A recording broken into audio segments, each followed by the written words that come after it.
this group of people. Thank you very much, Coach. Would you like to just open up the questions? Yeah, let's just get right into it. Okay, we'll go Stephen Means, Cleveland.com.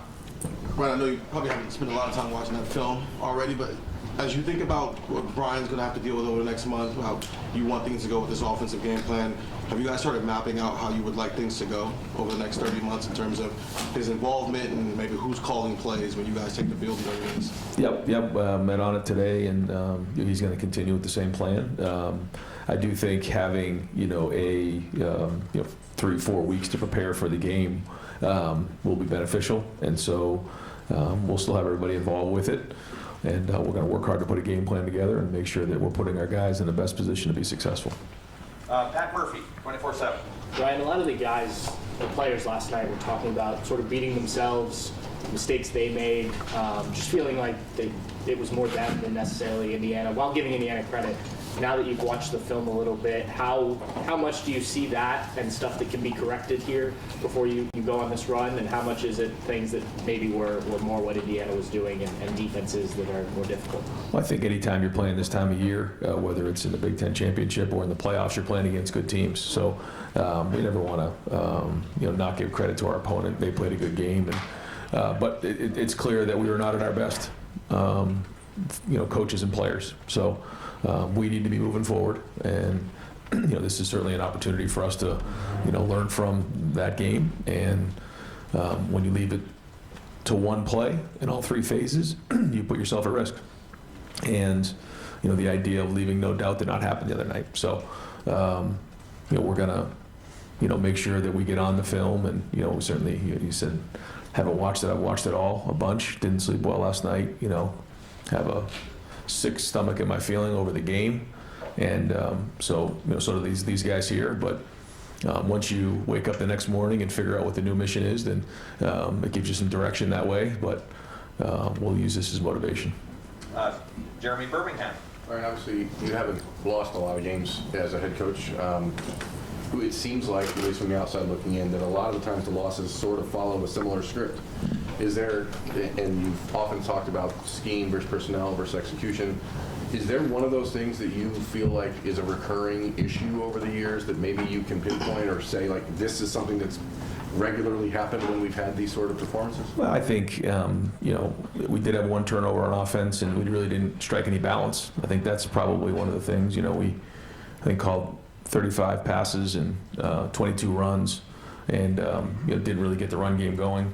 We had 5 sacks, and then third down in red zone certainly was not good. And so, when you're not winning in the situations, you don't have balance. That is a recipe for not a very good day on offense. So I know everybody in the program is looking at it to figure out how they can get better, but we need to have balance, that's for sure. Andy Anders, Lebanon Warriors. So you mentioned the sacks. Thoughts on the offensive line's performance and just what maybe needs to improve in pass protection?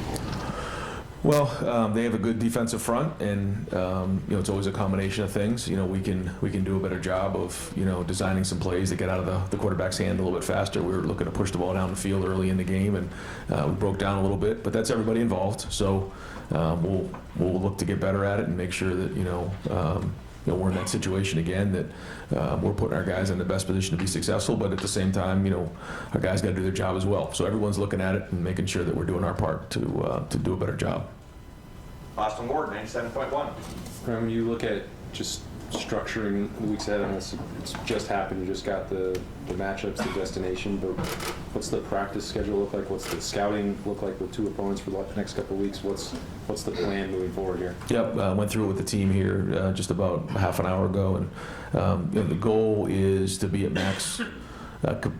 maximum speed, effort, violence, really peaking at the end of the month here, because it's a significant layoff. So the first thing we want to do is the guys who have played a significant amount of football, let them get their legs underneath them. But also, as we get into next week, make sure that they're keeping their edge. I think that's important, because it's not like a bye week. This is a long layoff. And last year, we had the first round game, and then we went right back into it and found ourselves in a rhythm. So that's something that we're really looking at hard. Visited on it today with Mick and Quinn, and making sure we're putting together the right plan. Put together a really good practice schedule around Christmas. Travel down there, I believe, on the 28th. and then keep a lot of the same things as we got closer to the game as we did last year. So to answer your question, want to get the guys healthy, want to get them rested physically, mentally, emotionally. There's a lot of guys hurting after that game. They were all pissed just like all of us. But you got to wake up and move on and figure out how to get those things fixed. But then also physically.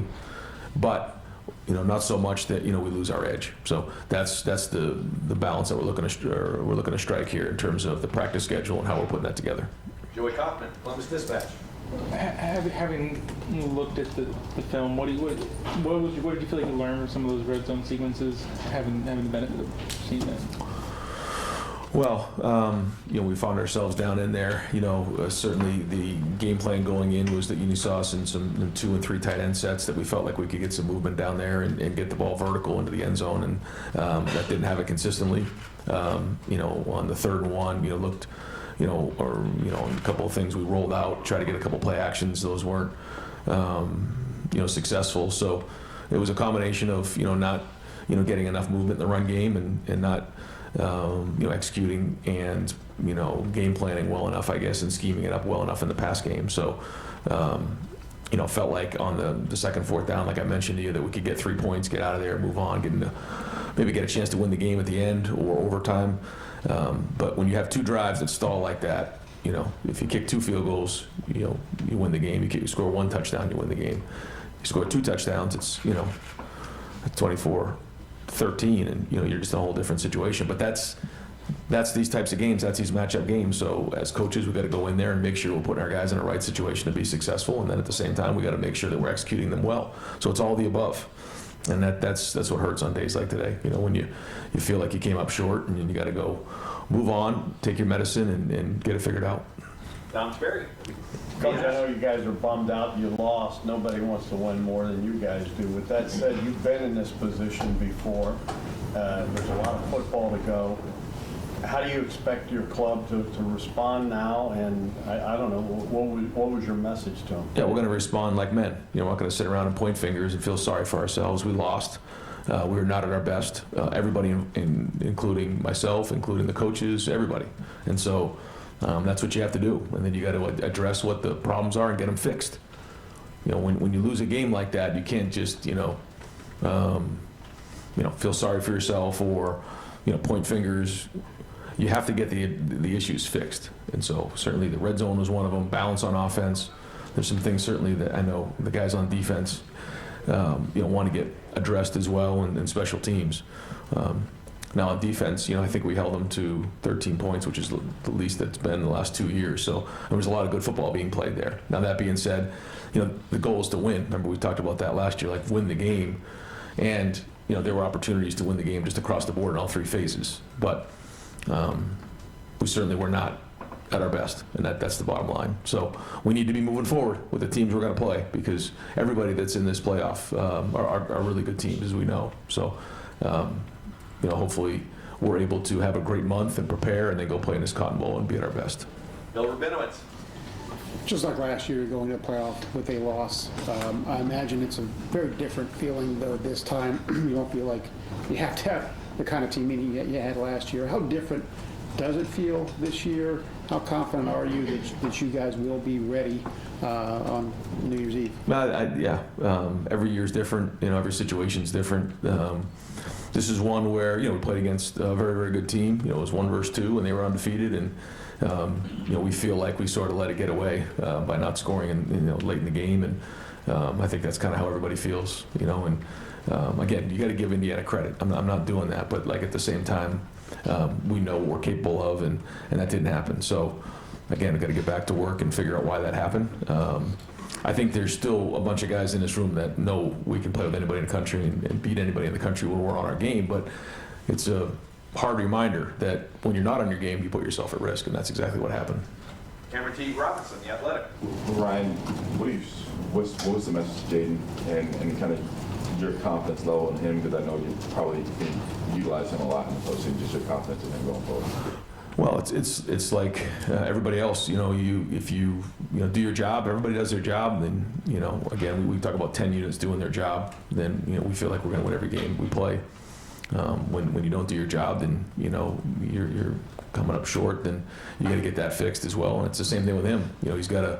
There's a reason why we put him in there. We're not putting guys in the game that we don't believe in. So once we put you in the game, we believe that you're going to do your job, and it's your job to make sure that gets done. So just like everybody else, he's got to take a hard look at it and make sure that everything that he's doing is on point.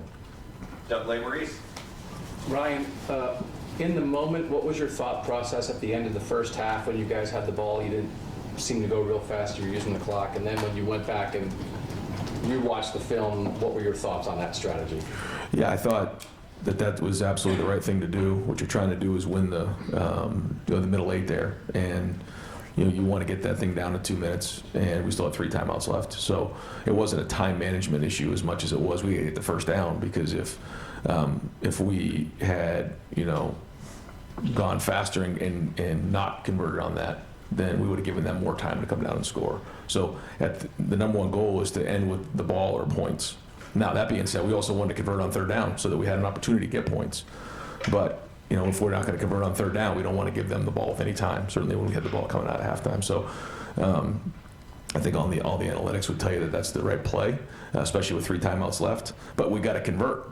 And if we don't convert, then it doesn't matter. So that's the bottom line. And we spent a lot of time thinking about that and making sure we're putting our guys in the best position to win that middle 8. Spencer Holbrook on 3. Yeah, Ryan, I think you guys started out 0 for 4 on third down in the red zone, obviously. It seemed to be like attention to detail situations. Do you guys feel like you were well enough prepared on third down in the red zone? And how much more of an emphasis do you have to put on that in the next 3 weeks to make sure that you guys are better? Yeah, I don't think there was anything that we did that was unsound. But you're right. Like, when you're going against good teams, you got to be on point, and everyone's got to do their job, all 11 guys, and it's got to be executed at a high level. And certainly that didn't happen. So there's a lot that goes with that.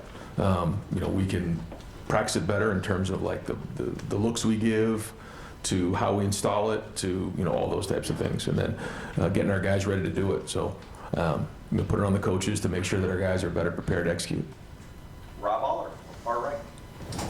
Yeah, Colonel didn't get a lot of targets second half. His health update on him, is he okay? Was that just the way it worked? How's he doing? There were actually quite a few plays that were designed to maybe head his way throughout the game that didn't. You design them certain ways, and the coverages can be organized as such it doesn't quite get there. So no, he's a big part of what we do, and are those guys in a situation where at that game where they're ready to play 50, 60 plays? Yeah, they could do it, but it was good to also try to keep them fresh throughout the game. But yeah, no, we were looking to target both of our guys. Julian, 2 games in a row, early picks.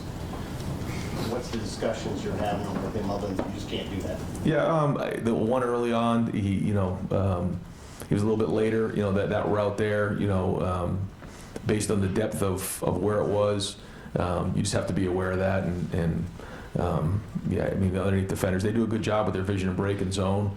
And and I think again, can we drill it? Can we get the scout team to give a better look that's a little faster, a little sharper, a little crisper to make them realize it? The speed of how fast it was going. Yes, but after that, I thought he responded well and did take care of the football from then on out. I know there were some sacks in there, but he did hang on to it for the most part. And overall, I thought he played well in the game. Not well enough to win, as we know, but that certainly wasn't our issue. Brianna McKay. There was a couple players last night who said they felt like they were 1 block away from opening the running game. Was that something that you saw as well? And how much more do you think the running game could have done last night? Yeah, I agree. I think it was a mixed bag. There's ones I watched where we blocked him up and got it to the unblocked hat, and he got us on the ground at like 5 or 6 yards. Then there were times where there was a couple unblocked guys near the line of scrimmage, and so yeah, there was a combination of both of those things. So we'll keep looking at it. There was a lot of movement, and but we expected that to happen in the game.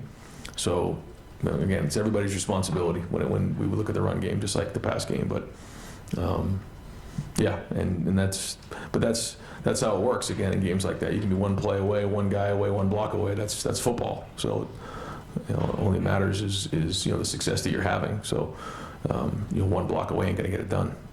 Bill Landis. Ryan, as you guys are sorting through the changes on your offensive staff, who was calling plays last night and who will call plays on the 31st? Yeah. So Brian was calling it, but we're all involved. All of us. We try to give as much input as we can, and try to organize the thoughts and try to help the best we can, and we'll continue to do that. I do think having more time to prepare for this game will allow us to be more efficient. There's no question about that. But Brian calls the plays, and we'll continue to call the plays. But we're going to have everybody involved with it, and it's a group effort. Stefan Kreisny. Just to follow up on that a little bit, you mentioned kind of the structure of what it's going to look like with Brian the next 3 weeks and how, keeping him as involved.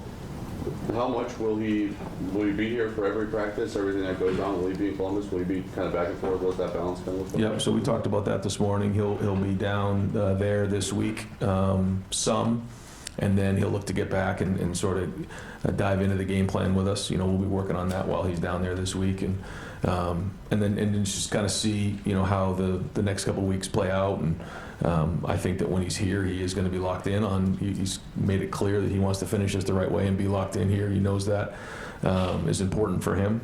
Certainly being a Buckeye and all the time he's spent here and what he's poured into this place matters to him. So when he goes down there, he'll be certainly, he's got work to do down there, but when he gets here, he'll be locked in and doing his job here. And based on how the month goes, we'll see how that plays into the game week and those types of things. But the good news, at least for me, is that I can spend a lot more time in the game plan now with having a little bit more lead time going into the game.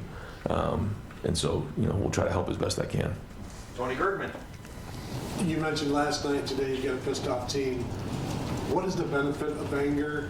I assume it gets them back quicker, but how far can you go with that? Well, it can be a little bit like a cleanse, when you go through something like this, it rips open the scab on all the issues that are there, and there's nowhere to hide from. You got to address them. And some of the assumptions that you make that you think are the right things, and all of a sudden show up in a game like this, and all those warts show up right to the front and center. And so either they've been an issue that hasn't been addressed, or there's something that you made an assumption on that you were incorrect on.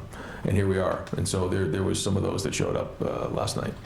Far left, Joe Nugent. With the bracket released this afternoon, just curious what your reaction is to being the 2 seed and going to Dallas. Well, I think, the committee recognized, the body of work that we had this year, and found ourselves in the fourth quarter fighting it out and against a good team last night. And so, we're excited about where we are, and going down to Dallas again, and playing against some a really good opponent, either A&M or Miami, 2 really good teams. So, and then going from there, and when you look at the teams that are in the playoffs, it's some really good teams out there. So it doesn't matter really if you're the 1, 2, 3, or 4. You got to play from here on out. That's just how it goes. And so, when I look at where Indiana is, when I look at where Georgia is, when I look where Texas Tech is, there's great teams. So excited about that, and now we have to be at our best. Time for 2 more. Dylan Davis, Dylan Gazette. Ryan, there were moments last night where it would seem like if the Lincoln game was packaged, it's still a thing that you like to do, that it would be a fit there. I guess where's your confidence at with that package there? Did you wish maybe you went to it at times? Yeah, yes, because what we were doing didn't work. So then when you look back on it, you say, yeah, that probably is something we should have done. There is stuff that we have practiced and put in, and so yeah, because what we didn't work, and so we got to keep figuring out what will, or what we need to do to score points. That's the bottom line. Whether it's throw it, whether it's be in different personnel groupings, all of those things are going to be considered to make sure we get the job done. And we'll wrap up with Tim May. Yeah, there are a few safer calls than a quarterback sneak, though. Right? For the most part. And a couple times Julian's knee is touched and things like that. But are these tough times to go back and regurgitate what went on in that game? But some of them were very strange. There were holding calls that weren't made, et cetera. How do you put that all in a compartment and then move on? Well, I think you know what I mean. Yeah, I know exactly what you mean. I think the bottom line is, you can't leave it to one play. That's the bottom line, because you're right. When you start looking at a game like that, you can look at different things, and but at the end of the day, we were not at our best, and so you start to point to these 1 or 2 plays that made the difference in the game. Well, that's our fault. we can't let that happen. So, we didn't execute the sneak, and so, that's on everybody. But then there were other opportunities that we could have converted on. And so, that's what happens when you lose a game. You look at all these different things to figure out what didn't happen. And when you win games, some of those things get kind of, like we've talked about this before, get brushed under the rug, and you kind of move on. So we're going to take a hard look at everything. And that's sometimes, again, when you go through a loss, it just makes you look harder, longer at everything that you're doing. And now that dust is settled, I mean, 3 of the top 5 teams in the college football playoff rankings are from the Big Ten. What does that say about the appreciation you think the committee had for this league? Is that justified? Yeah, I think when you look at the teams, when you look at, first off, you have 18 teams and some of the best teams in the country in this conference, and we play 9 conference games. So I think when you just take those things into consideration, it's significant. But then I think when you look at the quality of the teams, it stands out. Coach, thank you. Yeah, thanks, guys.